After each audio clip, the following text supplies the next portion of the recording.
Hi everyone, you must be wondering why I'm standing this far. This is to portray how far we are from the realities of the third world. How far those people are from having an equal chance at life. How far in particular the garment industry in South Asia is from getting equal rights and better working conditions. How far in particular the small scale garment makers in those countries are for earning a better living. For me, this took a few seconds to cover these steps. For them, this could be years of suffering, years of getting underpaid, years of being exploited by international retailers. So the question remains how far we are actually from them. We could be very near if there was someone who could hear their plea of help. I am Daneyal Mirza, the CEO and the founder of Color Club, and I am that somebody. So the question is, how did I turn from a nobody to that somebody? So basically, what is Color Club?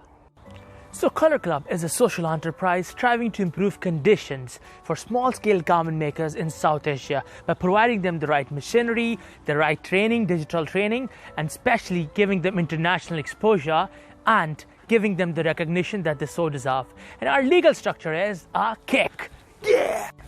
Hi, apologies, not that kind of kick. It's a CIC, Kick Community Interest Company, but it does kick away many problems my beneficiaries have. So my enterprise models has two ends. First of all, the commercial end where we sell clothes, and then the social end where we help those people who make those clothes. So let's talk about our commercial end first. So on the commercial end, our target customer, our target segment is women aged from 15 to 40 from South Asian origin living overseas. Behaviorally, these women love to buy online, they need clothes customized to their needs, and they need value for money. And psychographically, these women are concerned for ethical and responsible sourcing, and they want to make a difference for their respective native countries. So the commercial problem is that the retailers of these South Asian clothes in USA, America, UK and Europe are charging exorbitant prices for tiny things. For example, a jacket costs around 50 to make and they would charge around 300 for the same thing, plus obsolete designs and the pretty old school brick and mortar model.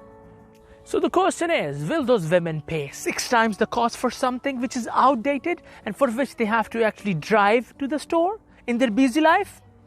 The answer is pretty clear, which is a big no. So our USP, that is our ultimate superpower, the unique selling point is that we can customize clothes top to bottom and we are online only, plus we charge only half the price which the retailers charge.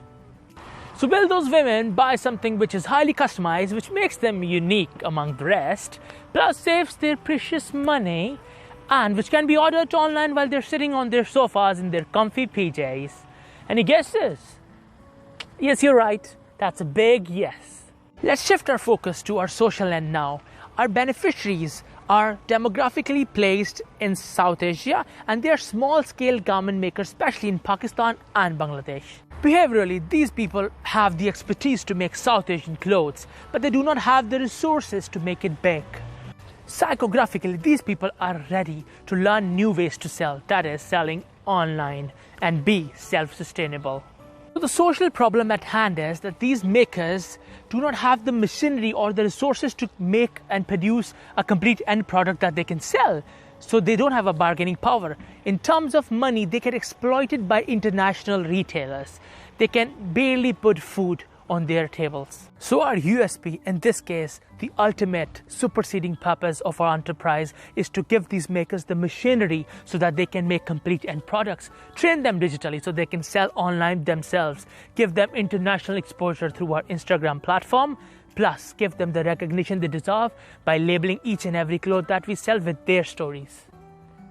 By now you must be wondering why this guy is even working for this cause. The reason is my mother.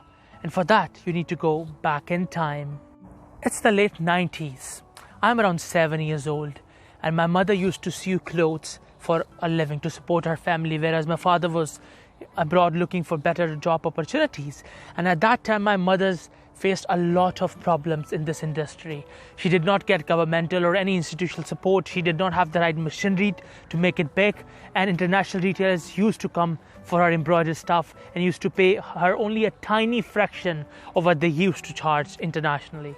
Fast forward to 2017. Her son, that is me, I completed my MBA with her hard-earned money, and that is when I knew I had to do something for my mother plus her profession. So that's how Color Club was established.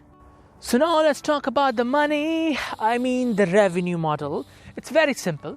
So we post pictures of garments made by those garment makers online on our Instagram platform.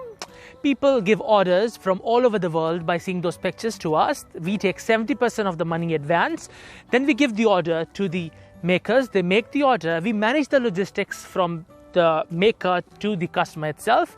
We charge the rest of the 30% to the customer, and that's how the circle is complete. And then we invest 70 to 80% of the profits back into the makers, making them even more efficient, even more effective, and very self-sustainable. Now it's time for the overly used, highly mainstream SWOT analysis. Let's talk about our strengths. So our existing customer base is really strong. So we have like 1,200 customers that we have served over time. You must be thinking it's a small number, but if you look at the prices of the stuff that we sell, they range from 300 to 4,000. So that is a relatively big number. And then number two is our profit margins. I call it the social margins because we are a social enterprise, which on average are 300 to 400%. And then lastly, a very small strength, trust me. We have a social media following on Instagram around 348,000 followers. And you must be thinking I must have spent a fortune on marketing and advertising, so much thousands of pounds on it. But no, it's all organic. I haven't even spent a single penny on it. So those were our strengths. Now talk about the rest of the SWOT, which is WOT, or word of the business. So apparently our weakness is that we lack human resource. We are only a 2-person operation. We need more human resource in our business. And then the opportunities we believe is that now we're in the UK, we're a KIC, we have the opportunity to incorporate small industries that UK have, and we can advertise and support those industries on our Instagram platform. And the threats are IP protection. Every now and then, many fake pages pop up on Instagram and Facebook. You must be wondering, am I the right person for this social cause? I believe I'm not there yet. I'm constantly evolving, and I'm striving my way to be that right person for this social cause. But so far, we have nurtured and supported over 28 garment maker units. That's roughly around 150 plus individual garment makers in Pakistan and Bangladesh. In terms of education, I'm constantly evolving. I did an MBA, and after that I did an MA from Lancaster University, and I'm currently pursuing an MSc in Social Innovation from Glasgow Caledonian University on a scholarship. And my enterprise is incubated for growth at the University of Cambridge's George Business School under their program called Cambridge Social Ventures. So the reason I'm pitching is because I need the money, and the money I need is for two reasons. Number one, I need to produce a video documentary showing my social impact in Pakistan. Then I can use the video to get more grants to serve the purpose even better. Number two, I would need around £600 of that money to invest in COVID protection material for my garment makers. I have already done so, but I need some more money to give them sanitizers, give them masks, or even some shields between the places they work. So that's the reason I need the £1,000.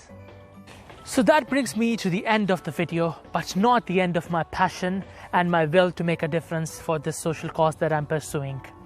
So help me see colors in the lives of others. Bye-bye.